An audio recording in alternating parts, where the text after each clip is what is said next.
Hi guys. ಇವತ್ತು ನಾವು BNS ಬಗ್ಗೆ ಸ್ವಲ್ಪ ತಿಳಿದುಕೊಳ್ಳೋಣ. BNS ಅಂತಂದರೆ ನಮಗೆಲ್ಲ ಗೊತ್ತಿರುವ ಹಾಗೆ ಭಾರತೀಯ ನ್ಯಾಯ ಸಂಹಿತೆ, ಅದು IPC ಇಂದ ಮಾಡಿಫಿಕೇಶನ್ ಆಗಿ ಬಂದಿರುವುದು. IPC ಅಂತಂದರೆ ಇಂಡಿಯನ್ ಪೆನಲ್ ಕೋಡ್. ಇದು 1860ನಲ್ಲಿ ಇತ್ತು. IPCಯ ಫಾದರ್ ಅಥವಾ ಪಿತಾಮಹ ಯಾರನ್ನು ಕರಿತೀವಿ ಅಂದರೆ ಲಾರ್ಡ್ ಮೆಕಾಲೆ ಅವರನ್ನು ಕರಿತೀವಿ. ಸೊ ಈ IPCಯನ್ನೇ ನಾವು BNS ಆಗಿ ಮಾರ್ಪಡಿಸಿದ್ದೀವಿ. ಸೊ ಕೆಲವೊಂದು ಸೆಕ್ಷನ್ನ ಆ್ಯಡ್ ಮಾಡಿರ್ಬೋದು, ರಿಮೂವ್ ಮಾಡಿರ್ಬೋದು, ಪನಿಷ್ಮೆಂಟ್ನ ಎನ್ಹಾನ್ಸ್ ಮಾಡಿರ್ಬೋದು. ಎನ್ಹಾನ್ಸ್ ಅಂತಂದರೆ ಹೆಚ್ಚಿಗೆ ಮಾಡಿರ್ಬೋದು ಬಗ್ಗೆ ನಾವು ಸ್ವಲ್ಪ ತಿಳಿದುಕೊಳ್ಳೋಣ.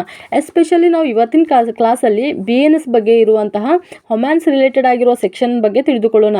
ಲೈಕ್ ಯಾವ್ಯಾವ ಬರ್ತಾವಪ್ಪ ಅಂತಂತಂದರೆ ಸೆಕ್ಷನ್ 63 ಹಿಡ್ಕೊಂಡು ಸೆಕ್ಷನ್ 73 ಬಗ್ಗೆ ಹೇಳುವಂಥ ಸೆಕ್ಷನ್ ಬಗ್ಗೆ ಸ್ವಲ್ಪ ತಿಳಿದುಕೊಳ್ಳೋಣ. ಅದು ಅಫೆನ್ಸ್ ಅಗೇನೆಸ್ಟ್ ಹೊಮ್ಯಾನ್ ರೇಪ್ ಇರ್ಬೋದು, ಮತ್ತು ಅದರ್ ಸೆಕ್ಷುವಲ್ ಅಫೆನ್ಸ್ ಇರ್ಬೋದು, ಮತ್ತು ಸೆಕ್ಷುವಲ್ ಇಂಟರ್ಕೋರ್ಸ್ ಬಗ್ಗೆ ಅಥವಾ ಎಂಪ್ಲಾಯಿಂಗ್ ಡಿಸೈಡ್ಫುಲ್ ಮೀನ್ಸ್ ಬಗ್ಗೆ ಹೇಳುವಂಥದ್ದು ಸೆಕ್ಷನ್ 63 ಹಿಡ್ಕೊಂಡು ಸೆಕ್ಷನ್ 73 ಅವ್ರಿಗೂ ನೋಡೋಣಂತೆ. ಸೊ ಫಸ್ಟ್ ಬರೋದಂತೆ ಸೆಕ್ಷನ್ 63. ಸೆಕ್ಷನ್ 63 ಏನು ಹೇಳುತ್ತೆ ಅಂತಂದರೆ ರೇಪ್ ಬಗ್ಗೆ ಹೇಳುತ್ತೆ. ಆ್ಯಂಡ್ ಅದರ ನೆಕ್ಸ್ಟ್ ಬರೋ ಸೆಕ್ಷನ್ 64 ಅದ್ರ ಪನಿಷ್ಮೆಂಟ್ ಬಗ್ಗೆ ಹೇಳ್ತಾರೆ.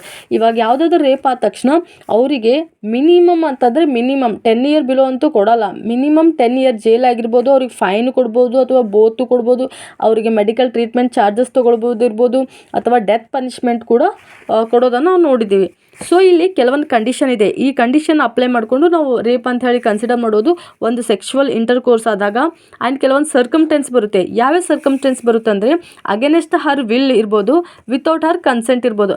ಅಂದರೆ ಅವಳ ಕನ್ಸೆಂಟ್ ಇಲ್ಲಾರ್ದೇ ಅವಳಿಗೆ ರೇಪ್ ಮಾಡೋದಿರ್ಬೋದು.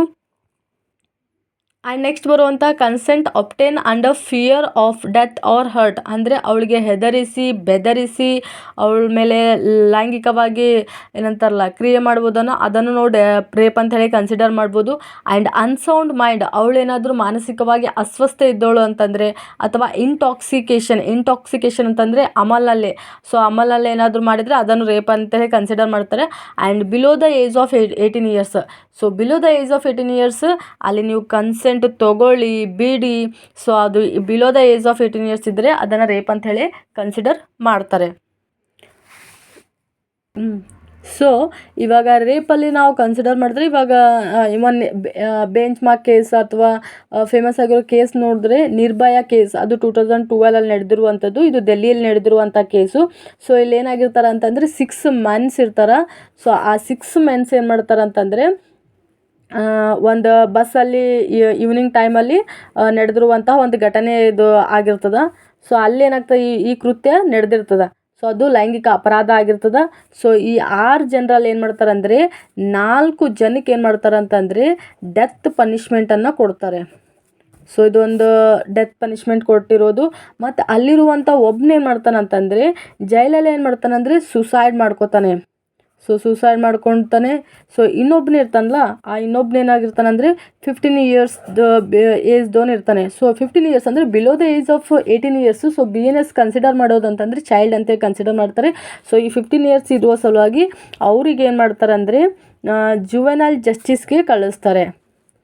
ಸೊ ಈ 4 ಜನಕ್ಕೆ ಡೆತ್ ಪನಿಷ್ಮೆಂಟ್ ಆಯಿತು, ಒಂದಿಗೆ ಸೂಸೈಡ್ ಆಯಿತು, ಮತ್ತು ಇನ್ನೊಬ್ರಿಗೆ ಏನಾಗ್ತದೆ ಅಂತಂದರೆ ಬಿಲೋ ಏಜ್ ಆಫ್ 15 ಇಯರ್ಸ್ ಆಗಿತ್ತು. ಸೊ ಅವರು ಜುವೆನೈಲ್ ಜಸ್ಟಿಸ್ಗೆ ಕಳಿಸ್ಬಿಡ್ತಾರೆ. ಸೊ ಇದು ಒಂದು ಇಂಪಾರ್ಟೆಂಟ್ ಕೇಸ್ಲು ಈ ರೇಪಲ್ಲಿ ನಾವು ಎಕ್ಸ್ಪ್ಲೇನ್ ಮಾಡುವಂಥದ್ದು. ಸೊ ಅಂತ ಹೇಳ್ತಾ ಇವಾಗ ನೆಕ್ಸ್ಟ್ ಸೆಕ್ಷನ್ 64 ಇದೆ. ಆ ಸೆಕ್ಷನ್ 64 ಪನಿಷ್ಮೆಂಟ್ ಬಗ್ಗೆ ಹೇಳ್ತದೆ. ಸೊ ಐ ಥಿಂಕ್ ಈ ವಿಡಿಯೋ ಲಿಟಲ್ ಬಿಟ್ ಅರ್ಥ ಆಗಿದೆ ಅಂದ್ಕೊಳ್ತೀನಿ ಅಂತ ಹೇಳ್ತಾ ನನ್ನ ವಿಡಿಯೋನ ಮುಗಿಸ್ತೀನಿ. ಬಾಯ್.